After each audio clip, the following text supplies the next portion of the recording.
এইটার উদাহরণ দিয়েছে যে যেই ব্যক্তি সমাজে অহংকার করে চলে সেই ব্যক্তি আল্লাহর কাছে গোবরা পোকার মতো নিকৃষ্ট, যে নাক দিয়ে ময়লা ঠেলে। যত বড় পাপী যদি আল্লাহর সামনে দাঁড়াইতে সক্ষম হয়ে যায়, যদি আল্লাহ তাকে অনুমতি দেয়, ঠিক আছে ওর বিচার করা হবে, আমার সামনে আসুক, আপনি জেনে নেন ওকে ক্ষমা করে দেওয়া হবে। কারণ আল্লাহর দয়া এমন, তার ক্ষত রক্ত ঢেলে দিচ্ছে, অথচ ওমর রাদিয়াল্লাহু তাআলা নামাজ পড়তেছে। তাকে জিজ্ঞাসা করা হলো কেন? তিনি বলতেছেন লা হাজ্জা ফিল ইসলাম লিমান তারাকা সালাহ। আসসালামু আলাইকুম ওয়া রাহমাতুল্লাহি ওয়া বারাকাতুহু। আল্লাহ সুবহানাহু ওয়া তাআলা বলেছেন ওয়ালা তুতি মান আগফালনা কলবাহু আন যিকরিনা ওয়াত্তাবা হাওয়াহু ওয়া কানা আমরুহু ফুরুতা। যাদের অন্তর আমার থেকে গাফেল, খবরদার তুমি তাদের অনুসরণ করবা না, তাদের সৎসঙ্গ গ্রহণ করবা না। এই কথাটা আল্লাহ রাসূলকে বলেছেন।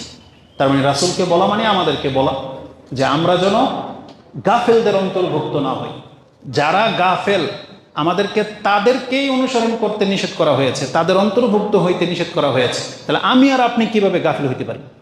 মানে আল্লাহ আপনাকে আমাকে বলছে তুমি গাফেলদের সাথে মিশো না, কিন্তু আমি আর আপনি নিজেই গাফেল হয়ে বসে আছি। এমন না যে আপনি নামাজের পরে গিয়ে আবার ওই যে লুড্ডু খেলতে বসে যান, এমন না। মানে আল্লাহ আপনাকে বলতেছে তুমি তাদের সাথে গিয়ে বইসো না, অথচ রেজাল্ট কি? আমি আর আপনি নিজেই এখন ক্রামবোর্ড খেলি, আমি আপনি নিজেই লাডু আর ডাবা খেলি, গিয়ে টিভির ঘরে বসে থাকি। অথচ আমাদেরকে বলেছে তাদের সাথে মিশো না। আচ্ছা আমি আর আপনি তাদের সাথে মিশমুখী, আমরাই তাদের মতো হয়ে গেছি। বিষয়টা খুব সেন্সিটিভ না? আমাদের দাড়িওয়ালাদেরকে, নামাজিদেরকে এই চরিত্রগুলোকে মানে কদর করে চলতে হবে। আর যখন আমি আপনি দাড়ি রেখেছি, তাহলে আমাদেরকে যথাসম্ভব এটাকে মানে গুরুত্বের সাথে নিতে হবে যে আমি সিগারেট খেতে পারি না, কিন্তু আমাদের দুঃখ হয় আমি ম্যাক্সিমাম দাড়ি টুপিওয়ালা নামাজিদেরকে দেখেছি, মুরব্বী সে সিগারেট বিড়ি খায়, মাথায় টুপি, দাড়িও লম্বা, অথচ প্রকাশ্য সিগারেট খাচ্ছে। এটা মোটেও কাম্য নয়। একটা মসজিদের ইমামকে যেমন আপনি ফেরেশতার রূপে দেখতে চান, তাহলে আমি আর আপনি ফেরেশতাদের ভান ধরেছি। আমি আর আপনি কিন্তু ফেরেশতাদের ড্রেস পরেছি, মানে পবিত্রতার ড্রেস পরেছি। আমি এই যে পোশাকটা পরে আসছি মানে কি? মানে আপনি এটা নিশ্চিত চিন্তা করতেছেন লোকটা সৎ, তাই না? এই জন্য তো টুপি পরেছি, এই জন্য তো দাঁড়িয়ে রেখেছি যে আমি সৎ। তাহলে আমরা যেহেতু এইভাবে নিজেকে পেশ করেছি, তাহলে আমাদের কর্মটাও এমন করতে হবে। এটা হচ্ছে আজকের দাবি। আজকে কেন আমাদের দাড়িওয়ালাদের কয়েকজনের কারণে বাকি সমস্ত হুজুরদেরকে গালি শুনতে হয় যে দাড়িওয়ালারা এমন? কেন এমনটা আমরা হইতে পারলাম না যে না বাংলাদেশের দাড়িওয়ালারা কোনোদিন চুরি বাটপারি করে না, কিন্তু আপনি ম্যাক্সিমাম জায়গার দালালি যারা করে দেখবেন এদের দাড়ি আছে। ম্যাক্সিমাম তাবিজের দোকান সব দাড়িওয়ালা, পানের দোকানদার দাড়িওয়ালা, হোমিওপ্যাথিক দোকান সব দাড়িওয়ালা, যেগুলোতে চিটার বাটপারি বেশি হয় এগুলো ম্যাক্সিমাম হচ্ছে দাড়িওয়ালা। এমনটা কেন হয়েছে? দাড়িটাকে আপনি কেন ব্যবহার করলেন আপনার বিজনেসে? এটা মোটেও কাম্য হয়নি, বরং এটা একটা সততার চিহ্ন।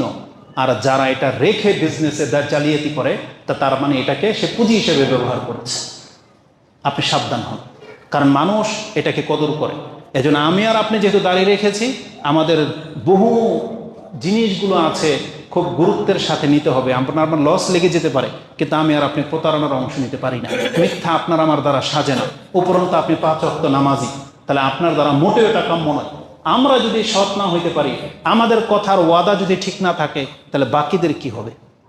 নিজেকে এইভাবে পেশ করতে হবে। তা আল্লাহ সুবহানাহু ওয়া তাআলা কোরআন হাদিসে এইভাবে বহু গুণের কথা বলেছে। আজকে জানা শোনা মোটা কিছু গুণের কথা উল্লেখ করব, যেটা আমাদের প্রত্যেকের মাঝে থাকতেই হবে, যেটা আমি আর আপনি নিজেকে মুসলিম বলে দাবি করতেছি। তার মধ্যে সবচেয়ে বড় গুণ যেটা আমাদের থাকতে হবে সেটা হচ্ছে 5 ওয়াক্ত নামাজ। নামাজ আমাদেরকে পড়তেই হবে। এই সালাত, 5 ওয়াক্ত সালাত, এটাকে আপনি হালকা মনে করেছেন আর মনে করেছেন এই বক্তব্য তো হুজুর আমরা বহুত আগে থেকেই জানি, কিন্তু আপনি ওইভাবে নেননি যেভাবে আমি আপনাকে পেশ করতে চাচ্ছি। কোরআনের এমন একটা আয়াত আমি আপনার কাছে পেশ করব। আল্লাহ নামাজিদেরকে পৃথিবীর মানুষের কাছে কিভাবে পেশ করেছে আপনি শোনেন, কারণ মানুষের কিন্তু ধরন ভিন্ন হয়।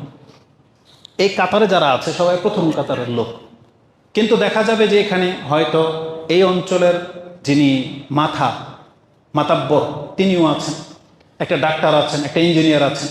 যখন আমাদের সাথে কারোর সাথে পরিচয় করাবেন, তখন তার নাম কিন্তু বলেন না। প্রথম বলেন এমপি সাহেব, বলেন আমাদের এলাকার মোড়ল, এই মসজিদের সভাপতি আজকে উপস্থিত এখানে, তারপরে নাম বলেন। তার মানে ব্যক্তির পরিচয় এটা ব্যক্তির নামের চাইতে বেশি ভ্যারি করে।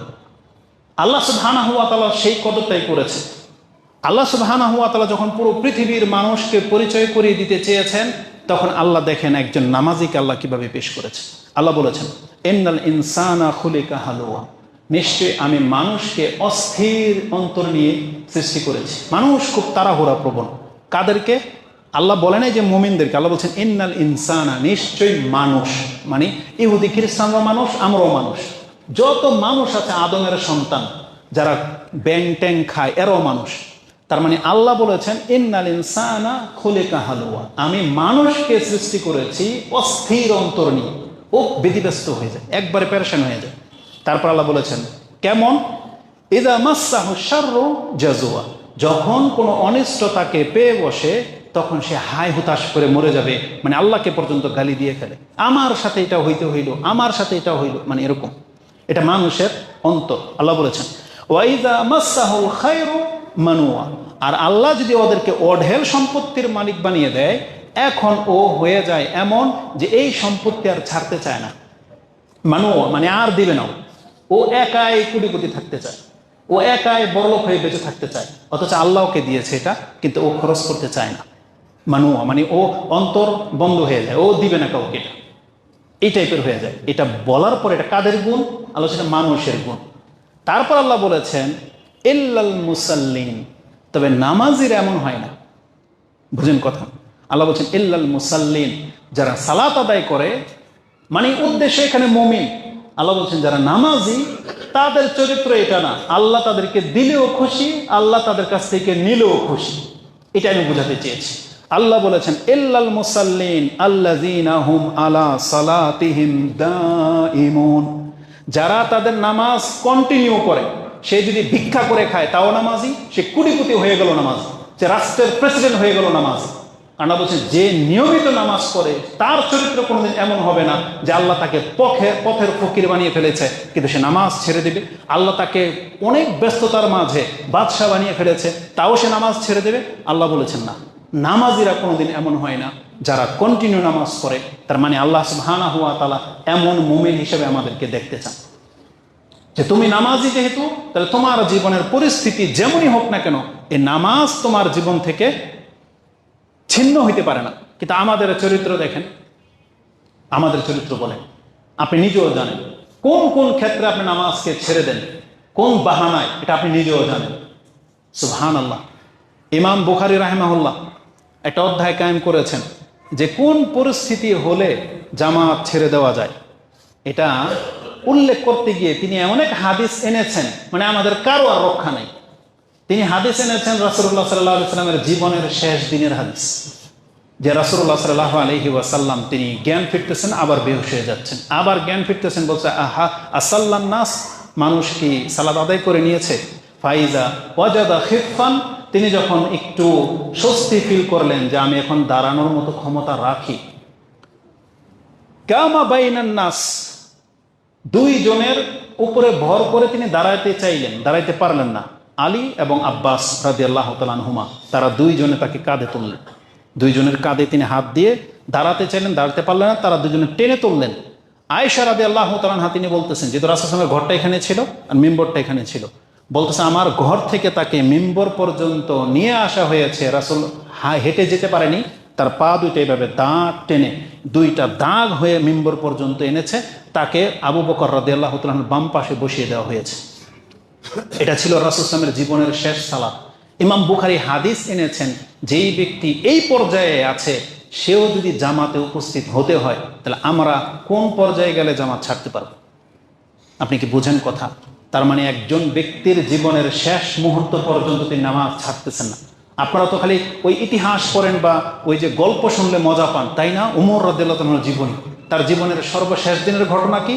যেই দিন তাকে আঘাত করা হয়েছে, রক্ত শরীর থেকে বেরিয়ে যাচ্ছে, 2 রাত তিনি ঘুমাইতে পারেন নাই, ব্যথার যন্ত্রণায়, রক্ত বন্ধ হয়নি, শরীরের সমস্ত রক্ত বেরিয়ে গেছে। যেই দিন তিনি ইন্তেকাল করবেন সেই ফজরের রাত সালাতের ঘটনা, তিনি জেগে আছেন। আই কাজা উমার লিসাল্লি আল সুবাহ, তখন বলতেছে যে আপনি এই অবস্থায় নামাজ পড়েন? বলছে নাম। ইমাম মালিক তার মুয়াত্তাতে তিনি হাদিসটাকে পেশ করেছেন এটা প্রমাণ করার জন্য যে রক্ত বেরোলে ওজন নষ্ট হয় না, এটা প্রমাণ করার জন্য এনেছেন।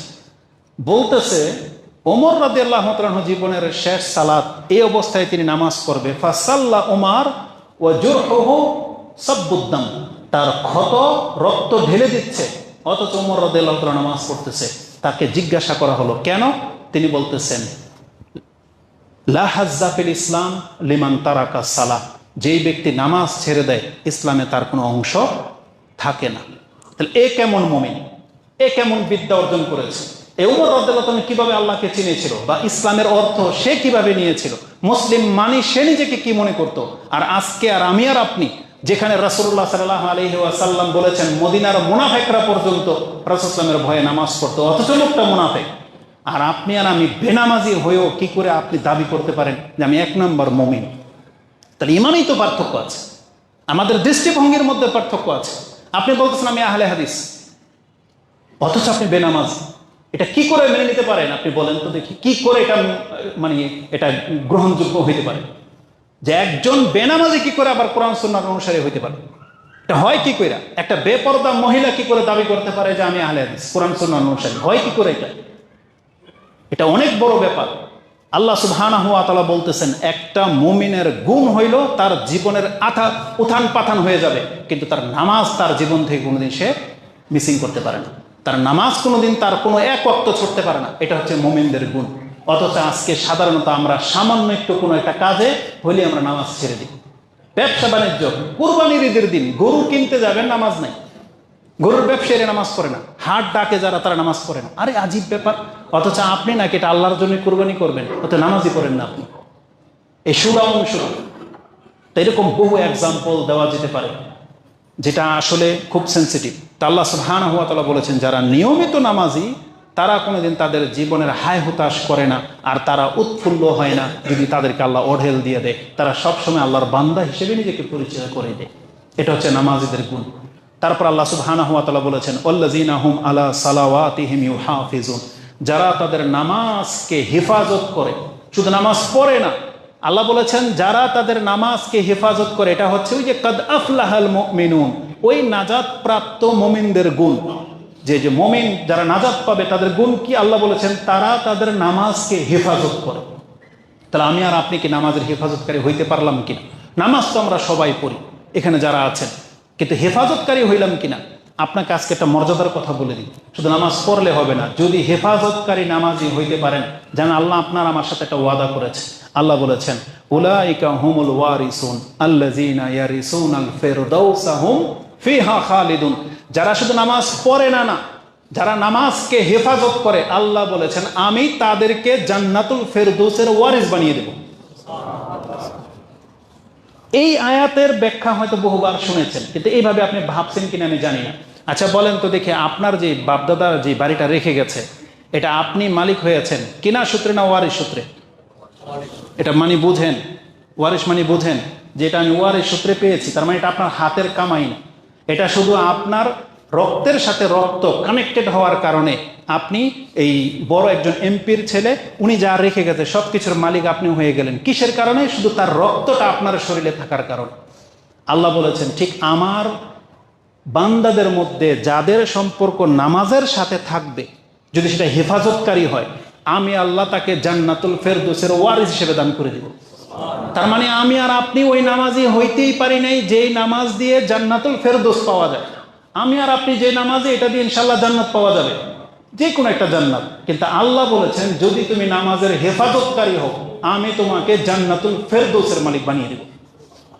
এই আয়াতের একটা তাফসীর পড়বে, তাফসীরের মধ্যে কি আছে এবং সহজ করে দিই। এই হাদিসটা মনে রাখা আপনাদের জন্য সহজ হবে। ইবনে মাজার সর্বশেষ হাদিস, সোজা কথা, নাম্বার যাই হোক, ইবনে মাজার সর্বশেষ হাদিস, সেটাতে আপনি পাবেন রাসূলুল্লাহ সাল্লাল্লাহু আলাইহি ওয়াসাল্লাম বলেছেন মা মিনকুম মিন আহাদিন, তোমাদের মধ্যে এমন কোনো ব্যক্তি নাই যে জান্নাতি না জাহান্নামী, এটা ফাইনাল হয়ে আছে। তারপর আল্লাহ সুবহানাহু ওয়া তাআলা বলতেছেন এখন যাদের নাম জান্নাতে এবং জাহান্নামে আছে, তাহলে যাদের নাম জান্নাতে আছে মানে পৃথিবীর যত মানুষ আছে আপনি জেনে নেন, সবচেয়ে খারাপ মানুষের আপনার মাথার মধ্যে নিয়ে আসেন যে আমার নজরে পৃথিবীর মধ্যে ইতিহাসে আমরা জেনেছি সব থেকে খারাপ মানুষ সে। আমরা আপাতত আমাদের রাষ্ট্রের নায়ককে গালি দিব না, আমরা এখানে ফেরাউনকে নিয়ে আসি, তাহলে আর কারো কোনো কমপ্লেন থাকবে না। ফেরাউন হচ্ছে সবচেয়ে খারাপ লোক, আবু জাহেল সব থেকে খারাপ লোক। আপনি কি জানেন জান্নাতুল ফেরদৌসে আবু জাহেল ফেরাউনের নাম লেখা ছিল, হাদিস বলতেছে। কিন্তু কেন ওরা যাবে না? কারণ ওরা জান্নাতে যেতে অস্বীকার করেছে। ফেরাউন, আবু জাহেল, আবুল আহাব, ওরা আল্লাহকে অস্বীকার করেছে, রাসূল সাল্লাল্লাহু আলাইহি ওয়াসাল্লামকে অস্বীকার করেছে। কিন্তু তাহলে ওদের জন্য আল্লাহ দুনিয়াতে যেমন সম্মান দিয়েছেন, জান্নাতুল ফেরদৌসে যে ওদের অংশ রেখেছেন, তাহলে এগুলো এখন কি করবে? আল্লাহ ভেঙে ফেলবে? আল্লাহ ভেঙে ফেলবে না। আল্লাহ এই কথাটাই বলছে, যেই বাড়িগুলো বড় বড় নেতাদের, বড় বড় ব্যক্তিদের জন্য আল্লাহ রেখেছিল জান্নাতুল ফেরদৌসে, আল্লাহ বলেছেন ওগুলো আল্লাহ নষ্ট করবে না, বরং সাধারণ জান্নাতি যারা যারা নামাজের হেফাজত করেছে, আল্লাহ তাকে ওগুলোর ওয়ারিস বানিয়ে দেবে। আপনি ইবনে মাজার সর্বশেষ হাদিসটা দেখে নিয়েন, এই আয়াতের ব্যাখ্যা আপনি পেয়ে যাবেন। তার মানে আপনি বুঝতে পারবেন যে নামাজকে হেফাজত করলে আল্লাহ আমাদের জন্য কি রেখেছেন। আল্লাহ ডাইরেক্ট বলে দিয়েছেন আমাদেরকে জান্নাতুল ফেরদৌসের ওয়ারিস হিসেবে আমাদেরকে দান করে দেবে। তাহলে এটা হচ্ছে মুমিনদের গুণ, যে মুমিন কোনোদিন বেনামাজি হইতে পারে না।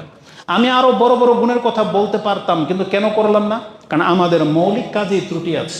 আজকে যতগুলো মুসলিম আমরা এই খুতবাতে উপস্থিত হয়েছি, যদি এখান থেকে ওয়াদা করে না ফিরেন, যদি আপনাকে আমাকে নামাজি এই খুতবা বানাতে না পারে, তাহলে আমাদের আর কিছু করার নাই।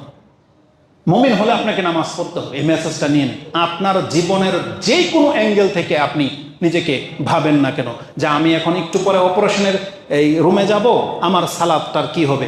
আল্লাহ সেই ব্যবস্থা আপনাকে রেখেছে, সেই ব্যবস্থা রেখেছে। আপনাকে জানতে হবে এবং মানতে হবে। নামাজ যুদ্ধের ময়দানও মাফ করা হয় নাই। এটা যতদিন পর্যন্ত আপনি অন্তর থেকে গ্রহণ না করতে পারবেন, আপনাকে কেউ নামাজি বানাইতে পারবে না। জিহাদের ময়দানে যেখানে আল্লাহর জন্য আপনি সংগ্রাম করতেছেন, কাফের রক্ত গায়ে লেগে আছে, আল্লাহ ওই অবস্থাতে পর্যন্ত নামাজকে মাফ করেন, যে ঠিক আছে আজকে তোমরা বড় জিহাদে আছো, আজকের জন্য তোমাদের নামাজ পড়া লাগবে না। এটাকে আল্লাহ বলেছে? বরং সেখানেও আপনাকে আমাকে নামাজের ভিন্ন বিধান দেওয়া হয়েছে, কিন্তু মাফ করা হয়নি। তার মানে বলা হয়েছে যে যতক্ষণ পর্যন্ত একজন ব্যক্তির বিবেক সুস্থ আছে, মানে আমি মানুষ বেঁচে আছি, এটা যার এখনো জ্ঞান আছে, তার উপর থেকে আল্লাহ নামাজকে মাফ করেন। এটা খুব সেন্সিটিভ একটা বিষয়, আপনাকে এটা নিয়ে নেন। মুসলিম হিসেবে অন্তত আজকে এই একটা গুণ গ্রহণ করেন যে আমি ইনশাআল্লাহুল আজিজ মরার আগ পর্যন্ত বেনামাজি হয়ে মরব না। এটা মুমিনদের গুণ, আপনি মাথায় রেখেন, এটা করতেই হবে আপনাকে নাজাতের জন্য। দ্বিতীয় গুণ তারপরে আছে, আল্লাহ বলেছেন তারা লজ্জাস্থানের হেফাজত করবে। ওয়াল্লাযীনা হুম লিফুরুজিহিম হাফিজুন, এটা মুমিনদের একটা গুণ। আল্লাহ তাকে পবিত্র দেখতে চায়। একটা হাদিসে আছে কি জানেন? লাইসা আহাদুন আহাব্বু ইলাল্লাহ মাদহুন মিন আজলি যালিকা মাদাহা নাফসাহু ওয়া লাইসা আহাদুন আগয়ারু মিনাল্লাহ মিন আজলি যালিকা হাররামাল ফাওয়াহিশা। আল্লাহর মতো আত্মসম্ভ্রাম বোধ পৃথিবীতে আর কারো নাই, যার ফলে আল্লাহ ফাহেশাটাকে হারাম করেছেন। শুধু জেনা না, ফাহেশাটাকে হারাম করেছেন। মানে টিটকারি, ফাইজলামি, মস্কারি, সেক্সুয়াল কথা, এটা আল্লাহ মুমিনদের জন্য হারাম করেছে। আল্লাহ মুমিনদের এই অবস্থায় দেখতেই চায় না। আল্লাহ চায় না তার কোনো মুমিন বান্দা কোনো পাপে জড়াক। আপনি কি জানেন একজন সমাজের পিতামাতা, গণ্যমান্য টিচার, বিচারক যদি থেকে থাকে, তার সন্তানের দ্বারা বড় কোনো পাপ হোক, সেই বিচারক এটা চায়, সেই টিচার এটা পছন্দ করে, সেই সম্মানিত ব্যক্তিটা পছন্দ করে নিজের সন্তান পাপে জড়াক? আল্লাহ তার বাপমার চাইতেও বেশি আত্মমর্যাদাওয়ালা। আল্লাহ যখন বিচার শুরু করবে, আল্লাহ কখন এটা চায় না যে আমার কোনো বান্দা জেনাখোর হোক, আমার কোনো বান্দা নেশাখোর হোক। আপনি কি জানেন কিছু ব্যক্তিদেরকে আল্লাহর সামনে আসতে দেওয়া হবে না? আল্লাহ কতটা রাগান্বিত তাদের সাথে থাকবেন যে আল্লাহর সামনে তাদেরকে আসতে দেওয়া হবে না। কেন? আল্লাহর সামনে আসলে কি হবে? সুবহানাল্লাহ, তার একটা টপিকস। যত বড় পাপী যদি আল্লাহর সামনে দাঁড়াইতে সক্ষম হয়ে যায়, যদি আল্লাহ তাকে অনুমতি দেয়, ঠিক আছে ওর বিচার করা হবে, আমার সামনে আসুক, আপনি জেনে নেন ওকে ক্ষমা করে দেওয়া হবে। কারণ আল্লাহর দয়া এমন। বাপ মা যেমন বাচ্চার দিকে তাকালে রাগ ঠান্ডা হয়ে যায়, রাগ বেশিক্ষণ ধরে রাখতে পারে না, বাচ্চার চেহারার দিকে তাকালে, আল্লাহ বলা হয়েছে তার চেয়ে বেশি দয়াবান। আল্লাহর সামনে যদি কোনো বড় পাপীকে নিয়ে আসা হয়, আল্লাহ বলেছিল ও ক্ষমা পেয়ে যাবে। কিন্তু কিছু পাপী এমন আছে যাদেরকে আল্লাহর সামনে নিয়ে আসতে দেওয়া হবে না। আপনি হাদিস পড়েছেন না? তিন দেখবেন, অনেক হাদিসে আছে, সালাসাতুন লা ইউকাল্লিমুহুমুল্লাহু ইয়াউমাল কিয়ামাহ। তিন ব্যক্তি আছে যাদের সাথে আল্লাহ কথা বলবে না। ওয়ালা ইউযাক্কিহিম ওয়ালা ইয়ানজুরু ইলাইহিম, আল্লাহ তাদের দিকে তাকাবে না। এই কথাগুলো কেন আসছে? এর চাইতেও বড় শাস্তি আছে। যে আল্লাহ কোনো ব্যক্তির দিকে তাকাইতে চাচ্ছেন না। আপনি কি মনে করেন এই ব্যক্তির প্রতি কতটা ঘৃণা আল্লাহ রেখেছেন? তাদের মধ্যে প্রথম ব্যক্তি বলা হয়েছে, যেমন একজন ব্যক্তি হচ্ছে শাবুজ্জানি, বয়স্ক ব্যক্তি যদি জেনায় লিপ্ত হয়। আজকে আমাদের মুরব্বী যারা আছেন, বয়স 40, 50, 60 হয়ে গেছে, আপনার খায়সা আছে, টাকাও আছে, আপনি চাইলে আর একটা বাড়ি করে একটা বিয়ে করতে পারেন। আপনি কেন আপনার স্ত্রীর ভয়ে, সন্তানদের ভয়ে বা এলাকার গ্রাম মানুষের চক্ষু লজ্জার কারণে আপনি জেনায় লিপ্ত হচ্ছেন, অথচ বিয়ে করতে আপনার আপত্তি কেন? অথচ আপনি চরম পাপী হয়ে আল্লাহর সামনে গিয়ে দাঁড়াবেন, এটা আপনি কি করে মেনে নিলেন? এই সামান্য সমাজের লোকচক্ষুর ভয়। অথচ আপনার প্রয়োজন আছে, টাকাও আছে, তাহলে আপনি বিয়ে কেন করেন না? আপনি জেনা কেন করলেন? অথচ আল্লাহ বলেছেন আর শাবুজ্জান, বয়স্ক মানুষ যদি জেনা করে আল্লাহ এর প্রতি এতটা রাগ যার দিকে তাকাবে না পর্যন্ত। এবং আল্লাহ বলেছেন আইলুন মুস্তাকবিরুন, এমন অভাবী ফকির কিন্তু অহংকার করে, এমন ব্যক্তিদের জন্য আল্লাহ তাকাবে না কোনোদিন। আমাদের বাংলাদেশের ম্যাক্সিমাম মানুষের মধ্যে অহংকার আছে, আপনি জেনে নেন। ম্যাক্সিমাম মানুষের মধ্যে অহংকার আছে। অহংকার মানে আপনার সাথে কথা বললো না, সালাম দিল না, এটা না। অহংকার সম্পর্কে আল্লাহ রাসূল সাল্লাল্লাহু আলাইহি ওয়াসাল্লাম কি বলেছেন?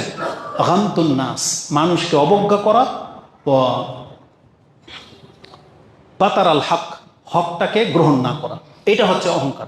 একজন ব্যক্তি বাম হাতে খাচ্ছে, আপনি হতে পারে তার ছোট, আপনি বললেন যে চাচা ডান হাতে খেতে হয়, এবারে যা তুই তোর মতো করে যা, মানলো না, এটা হচ্ছে অহংকার। একজন ব্যক্তি বাইক, মোটরসাইকেল যারা চালায়, ম্যাক্সিমামদের মধ্যে অহংকার আছে। তারা এমনভাবে পাতাইলে করে রাস্তার মাঝখানে রেখে দেবে। একটা বয়স্ক লোক যদি বলে যে বাবা সাইকেল একটু সাইড করে থাক, বলে জানতো চাচা আপনার কাজ আপনি করে। অটো চালায়, তার মধ্যে কত অহংকার আপনি দেখবেন। মানে যেই ব্যক্তি হকটাকে গ্রহণ করতে পারে না, আপনি জেনে না তার মধ্যে অহংকার আছে।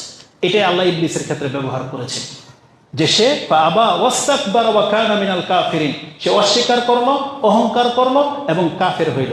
আজকে প্রত্যেকটা মুসলিম যারা সালাত আদায় করেন না, আপনার মধ্যে অহংকার আছে, আপনি সাবধান হয়ে যান। তবে টপিক্সটা ভিন্ন, যে অভাবী হয়ে আপনি অহংকার দেখায়েন না। কিসের ভিত্তিতে আপনি অহংকার দেখাবেন? এদের দিকে কিন্তু আল্লাহ তাকাবে না। তা আমি বোঝাতে চেয়েছি আল্লাহ সুবহানাহু ওয়া তাআলা জেনাটাকে অত্যন্ত ঘৃণা করেন। মুমিন কোনোদিন জেনা করতে পারে না। আল্লাহ আমাকে এবং আপনাদেরকে হেফাজতে রাখুন, আমিন। তাদের আরেকটা গুণ সম্পর্কে খুব সংক্ষিপ্তভাবে বলে দিই, সময় যথেষ্ট হয়ে গেছে। আল্লাহ বলেছেন তারা কোনোদিন তাদের প্রতিশ্রুতি, ওয়াদা ভঙ্গ করতে পারে না। যারা নিজেকে মুমিন বলে দাবি করবে, তাদের এই গুণটা আজকে পৃথিবী থেকে হারিয়ে গেছে। ওয়াদার খেলাফ করা, আমরা তো খালি মুখে বলি। যখন আপনি আমার টাকা মেরে দিয়েছেন, আমি আপনাকে হাদিস শোনাই, এটা মুনাফিকের গুণ। আমি যখন আপনার টাকা মেরে খাবো, তখন আপনি আমাকে হাদিস শোনাইবেন, এটা হচ্ছে মুনাফিকের গুণ। কিন্তু আপনি নিজে জানেন এই হাদিস, অথচ নিজের মধ্যে এই গুণ আছে, আপনি তোয়াক্কা করতেছেন না। গত সপ্তাহের ঘটনা বলিনি, যদি এটা নেটে যায়, আমাদের এলাকার যারা মানে জমির মধ্যস্থতাকারী দালাল যাদেরকে বলে, এরাও শোনে। গত সপ্তাহে একটা ঘটনা বলি, একজন রেজিস্ট্রার উকিল আমাকে হাদিস শোনাচ্ছে। সুদ মানে ঘুষ যারা খায়, ঘুষ যারা দেয়, উভয়ে জাহান্নামে। আর রাশি ওয়াল মুরতাশি কুল্লুহুম ফিন্নার, আমাকে হাদিস শোনাইতেছে, বুঝছেন? বলতেছে হুজুর আমরা কেউ তো সৎ না। আল্লাহ তো বলছে যারা ঘুষ খায় এবং ঘুষ দেয় তারা উভয়ে জাহান্নামে যাবে। তা আপনারাও কিন্তু মানে ফেসে যাবেন। জমি রেজিস্ট্রির সময় ঘুষ দিতে হয়, এটা কি আমাদের শখ নাকি আমাদেরকে বাধ্য করে নেওয়া হচ্ছে? তাহলে আমরা কি করে অন্তর্ভুক্ত হইলাম? আমি বললাম দেখেন হাদিস জানি, হাদিসের ব্যাখ্যাও কিন্তু আমরা জানি, আপনারা আমাদেরকে বাধ্য করতেছে। নামজারিতে লাগে 1100 টাকা, আপনি 10,000 টাকা দেবো আপনাকে, ধর্ণা ধরেন তো দেখি, আপনাকে নামজারি করে দিবে না। এই ফাইল মিসিং, নকশা কই, উমুক কই, তুমুক কই, এইভাবে আপনাকে খালি ঘুরাবে। তাহলে এটাকে আমরা শখ করে তাদেরকে ঘুষ দিচ্ছি, তারা আমাদেরকে বাধ্য করে নিচ্ছে। আমি আপনাকে এই বিষয়টা যেটা বোঝাতে চেয়েছি, মানে প্রত্যেকের অ্যাঙ্গেল থেকে প্রত্যেকে কোরআন হাদিস জানে। ব্যাংকার যারা ব্যাংকে চাকরি করে, তাদের কাছে দেখবেন লিখে আছে যে হারাম আল্লাহুল বাই, মানে হারাম আল্লাহর রিবা ও মানে আল্লাহ ব্যবসাকে হালাল করেছে, ও হারামার রিবা, সুদকে হারাম করেছে। ব্যাংকের মধ্যে এই আয়াত লেখা আছে, বুঝেন, যেখানে এটা লেনদেন হয়। তার মানে আমি বোঝাতে চেয়েছি আজকে আমাদের মুসলিমদের চরিত্র হয়ে গেছে, আমরা জানি না বলে তা না, কিন্তু আমি আর আপনি নিজে সেই মুসলিম হইতে চাচ্ছি না। আজকে আমাদের জবানের কোনো মূল্য নাই, আমাদের জবানের কোনো পাওয়ার নাই, ওয়েট নাই। অথচ হুযায়ফা রাদিয়াল্লাহু তাআলা আনহুকে জিজ্ঞাসা করা হয়েছিল রাসূলুল্লাহ সাল্লাল্লাহু আলাইহি ওয়াসাল্লামের পরের যুগের ঘটনা, আপনারা ব্যবসা কিভাবে করেন? মদিনা থেকে সিরিয়াতে ব্যবসা করেন এত দূরে। বলতেছে এই লোকটা যদি মুসলিম হয়, তাহলে আমরা ওর মুসলিমত্বের উপরে বিশ্বাস করে মাল সামানা দিয়ে চলে আসব।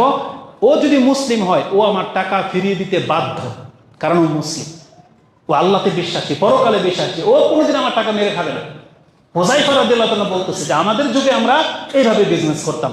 আর যদি লোকটা খ্রিস্টান হতো তাহলে ওদের রাষ্ট্রের নায়ক কে এটা আমরা দেখতাম। যদি ন্যায়পরায়ণ শাসক হইতো ওকে আমরা মাল সামানা দিয়ে চলে আসতাম, কারণ ন্যায়পরায়ণ বাদশার কাছে বিচার গেলে ও আমার টাকা উদ্ধার করে দিতে বাধ্য। আর বর্তমান যুগে তিনি বলতেছেন আমরা দুইটাই হারিয়েছি, ন্যায়পরায়ণ শাসকও নাই আর মুসলিমদের সেই চরিত্র নাই। এখন আমরা শুধু ব্যক্তি পর্যায়ে ব্যবসা করি, আমার ওনাকে চিনি, ওনাকে মাল দিই, ওনাকে চিনি, ওনার কাছ থেকে নিই। 1400 বছর আগের ঘটনা। আপনারাও তো আজকে একই চরিত্রের। আমরা দোকানে গেলে কি করি, কে সৎ কে দাড়িওয়ালা আমরা খুঁজে খুঁজে তাদের কাছে যাই না? কেন যাই? কারণ আমরাও ঠকতে চাই না, কিন্তু আমাদেরকে তারাই ঠকায়। কেন আজকে মুসলিমদের জবান এত হালকা হয়ে গেছে? কেন? আপনি ওই ঘটনা আমাদেরকে শোনানো হয় যে রাসূলুল্লাহ সাল্লাল্লাহু আলাইহি সাল্লামকে বলা হয়েছে আপনি এখানে দাঁড়ান, আমি আসতেছি। রাসূল নাকি সারাদিন দাঁড়িয়েছিল, বা একদিন 2 দিনের কথা বলা হয়, ঘটনা বলা হয়। তাহলে আমি আর আপনি সেই চরিত্রের কেন হই না? আমাদের জবান কেন আল্লাহ সুবহানাহু ওয়া তাআলার বান্দাদের মতো হচ্ছে না? অথচ আল্লাহ বলছে এটা মুমিনদের গুণ। আল্লাহ কি বলেছেন? ওয়াল্লাযীনা হুম লিআমানাতিহিম ওয়া আহদিহিম রাউন। যারা তাদের আমানত এবং দায়িত্ব সম্পর্কে সচেতন, তারা জানে যে আমাদেরকে এই সম্পর্কে জিজ্ঞাসা করা হবে। এইভাবে বলতে গেলে অনেক কথা। মুসলিম কোনোদিন মিথ্যাবাদী হইতে পারে না। আল্লাহ সুবহানাহু ওয়া তাআলা বলেছেন দয়াময়ের বান্দা যাদের উপরে দয়া করা হবে, রহম করা হবে। আল্লাহ বলেছেন ওয়াল্লাযীনা লা ইয়াশহাদুনা যুর, তারা কোনোদিন মিথ্যার সাক্ষী হইতে পারে না। অথচ আজকে আমাদের মুসলিমরাই যত জমি সংক্রান্ত বিষয় আছে সব মিথ্যা সাক্ষীর উপরে নির্ভর করে। আর হিন্দুরা এসে মিথ্যা সাক্ষী দেয় নাকি আমার আপনার মতো মুসলিমরা গিয়ে মিথ্যা সাক্ষী দেয়? আপনার আমার মতন ব্যক্তিরা আজকে একজনের জমি আরেকজনকে দিয়ে দিচ্ছে, সবকিছু মিথ্যার উপরে চলতেছে। না, এটা মুমিনদের গুণ না। আমি এটা ভালো করে জানি, আপনারা সবাই হাদিস কোরআন জানেন। এই কথাগুলো একদম পুরানো কথা, কিন্তু নতুন করে আমি আমার খুতবাতে পেশ করলাম। হতে পারে এর মাধ্যমে আল্লাহ আমাকে এবং আপনাদেরকে উপকৃত করেন। আল্লাহ যেন আমাদেরকে বোঝার তৌফিক দান করেন। আমিন। আকুলু লিকাউলি হাযা আস্তাগফিরুল্লাহ লি ওয়া লাকুম ওয়া লিসাইরিল মুসলিমিন ফাস্তাগফিরু ইন্নাহু হুয়াল গফুরুর রহিম।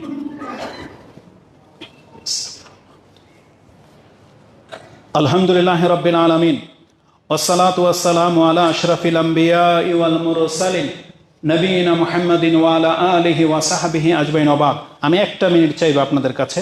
সেটা হচ্ছে একটা পয়েন্ট বলে একটা হাদিস যেটা প্রথমে বলেছি ওটা বলে দিয়ে খুতবা শেষ করে দেব।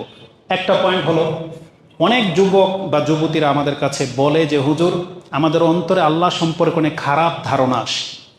এটা একটা মুমিনদের একটা ব্যাপার, কিন্তু মাথায় রেখেন এটা এই ওয়াসওয়াসা রোগে অনেকে ভুগতেছেন। আল্লাহ মুমিনদের অন্তর সম্পর্কেও বলেছেন যে মুমিনদের অন্তর কেমন হইতে পারে, কোরআনে সেই সম্পর্কে জিকির করা হয়েছে। আপনারা ভয় করবেন না, যদি ওই মুমিন হয়ে থাকেন যে আল্লাহ সম্পর্কে পরকাল সম্পর্কে একটা খারাপ বা মন্দ ধারণা তো আসছে, কিন্তু আপনি সেটা মুখে প্রকাশ করেন না বা এটাকে অন্তরে বসান নাই, তাহলে আপনি মুমিন। আর যদি আপনি এটা গ্রহণ করেন, ওইভাবে আবার রিয়েক্ট করেন, আল্লাহ সম্পর্কে বাজে মন্তব্য করেন, তাহলে কিন্তু আপনি মুমিন থেকে বাতিল ঘোষণা হয়ে যেতে পারে। রাসূলুল্লাহ সাল্লাল্লাহু আলাইহি ওয়াসাল্লাম এই সম্পর্কে আমাদেরকে বলেছেন, মানুষ যে আল্লাহ সম্পর্কে খারাপ ধারণা করে, এটা যখন কোরআন নাজিল হয় তখন জিনেরা এই কথাটা বলেছিল। যখন কোরআন তো সত্য আর মানুষ মিথ্যা বলতো, জিনেরা মিথ্যা বলতো, যখন ওরা দেখলো যে কোরআন সত্য কথা বলতেছে, তখন কিছু জিনেরা ওদের অঞ্চলের মানুষদের সম্পর্কে বলল, আমরা তো ভাবতেই পারিনি যে মানুষও মিথ্যা বলে আর জিনেরও মিথ্যা বলতো। আমরা তো মনে করতাম এরা কোনোদিন আল্লাহ সম্পর্কে মিথ্যা বলতে পারে না। কিন্তু কোরআন নাজিল হওয়ার পরে তারা বুঝতে পেরেছিল যে না, মানুষও আল্লাহ সম্পর্কে মিথ্যা ধারণা রাখে। যেমন আল্লাহ তাদের কথাটাকে এইভাবে পেশ করেছে, ওয়া আন্নাহু কানা ইয়াকুলু সাফিহুনা আলাল্লাহি শাতাতা। নিশ্চয়ই আমাদের মধ্যে যারা নির্বোধ তারা আল্লাহ সম্পর্কে কত বাজে ধারণা রাখে। আমাদের দেশের কবর মাজার পূজারী যারা, তাদের প্রত্যেকটার অন্তরে আল্লাহ সম্পর্কে বাজে ধারণা আছে, প্রত্যেকটার অন্তরে, নাহলে তারা কবর মাজার পূজারী হইতো না। তাদের একটা বাজে ধারণা হইল যে আল্লাহ সন্তান দেয় না, তবে আল্লাহর ওলিদেরকে ধরলে আল্লাহর কাছ থেকে আইনে দিতে পারে। এটা আল্লাহ সম্পর্কে তার বাজে ধারণা। কারণ আল্লাহ সুবহানাহু ওয়া তাআলা বলেছেন, আমি যাকে চাই তাকে দিই, কোনো বাবারও ক্ষমতা নেই আমার কাছ থেকে এনে দিবে। এটা আল্লাহ স্পষ্ট বলেছেন। কিন্তু আল্লাহকে ছেড়ে দিয়ে যারা গায়রুল্লাহর পূজা করে, তাদের অন্তরের মধ্যে আল্লাহ সম্পর্কে সঠিক ধারণা নাই। এজন্য আমরা যারা আমাদের মুসলিম সন্তানদেরকে বুঝাইতে হবে, যারা যুবকরা আছো, সামান্য কিছুতে আত্মহত্যার পথ যেন বেছে না নেয়, তাহলে মানে এই ব্যক্তি আল্লাহ সম্পর্কে ও ধারণাই বাজে। আল্লাহ যে কত মহান, আল্লাহ যে আপনার আমার সাথে কি করতে পারে, আপনি শুধু আল্লাহর প্রতি বান্দা হয়ে থাকার চেষ্টা করেন। আপনার জীবনের যে কোনো বিপর্যয় হয়ে যাক, আপনি আল্লাহ সম্পর্কে কোনোদিন বাজে ধারণা রাখবেন না। এই যারা আত্মহত্যা করে তারা আল্লাহ সম্পর্কে বাজে ধারণা নিয়ে আত্মহত্যা করে, কিন্তু আপনি আল্লাহকে চেনার চেষ্টা করেন। এটা মুসলিমদের কোনোদিন গুণ হইতে পারে না যে আল্লাহ সম্পর্কে সে কোনো বাজে মন্তব্য করবে, এটা মোটেও কাম্য নয়। এই জন্য আল্লাহ সুবহানাহু ওয়া তাআলা সম্পর্কে সব সময় অন্তরে ভালো ধারণা রাখবেন, এটা একটা গুণ। এদিকে আমরা আর যাব না। সর্বশেষ হাদিস যেটা উল্লেখ করেছিলাম প্রথমে, সেটা কি জানেন? রাসূলুল্লাহ সাল্লাল্লাহু আলাইহি ওয়াসাল্লাম বলেছেন, পৃথিবীর মানুষ তোমরা শুনে রাখো। মক্কা বিজয়ের যে খুতবা তাতে বলেছিলেন, মানুষ দুই রকম, আন্নাসু রাজুলানে বাররুন কারীমুন ওয়া ফাজিরুন শাকীয়ুন। যারা সৎকর্মশীল তারা হবে সৌভাগ্যবান, আর যারা পাপী তারা হবে লাঞ্ছিত। এই দুই ভাগ করে দিয়েছে। তার মানে জায়গা দুইটা, জান্নাত না হয় জাহান্নাম, মাঝামাঝিতে কোনো পথ নাই। এখন প্রত্যেকটা মুসলিমের উচিত যে কোনো এক ক্যাটাগরি হওয়া, হয় সে খারাপ হবে, তার লাঞ্ছিত হবে, আর না হয় তাকে ভালো হইতে হবে যদি সে জান্নাতি হতে চায়। এবং আরেকটা ভাষা হলো, তিনি বলেছেন বাররুন কারীমুন বাররুন তাকিয়ুন কারীমুন আলাল্লাহ ও ফাজিরুন শাকিয়ুন হাইয়িনুন আলাল্লাহ। যেই ব্যক্তি সৎকর্মশীল সে হবে আল্লাহর কাছে সম্মানিত, আর যেই ব্যক্তি পাপী সেই ব্যক্তি হচ্ছে আল্লাহর কাছে নিকৃষ্ট। কেমন নিকৃষ্ট? এবং যারা তাদের অঞ্চলে টাকা পয়সার গর্ব করে তাদেরকে নিকৃষ্টর একটা উদাহরণ দেওয়া হয়েছে। আশ্চর্য লাগে যে কোরআন হাদিস এমন এমন বিষয় দিয়ে এক্সাম্পল দেয় যে আপনি এটা থেকে মুখ ফিরিতে পারবেন না। গোবরা পোকা দেখেছেন না? কালো একটা মানে মাথা এরকম একটা পোকা যে গোবর ঠেলতে ঠেলতে নিয়ে যায়। আল্লাহ এটার উদাহরণ দিয়েছে যে যেই ব্যক্তি সমাজে অহংকার করে চলে সেই ব্যক্তি আল্লাহর কাছে গোবরা পোকার মতো নিকৃষ্ট, যে নাক দিয়ে ময়লা ঠেলে। বুঝেন? আশ্চর্য একটা ব্যাপার।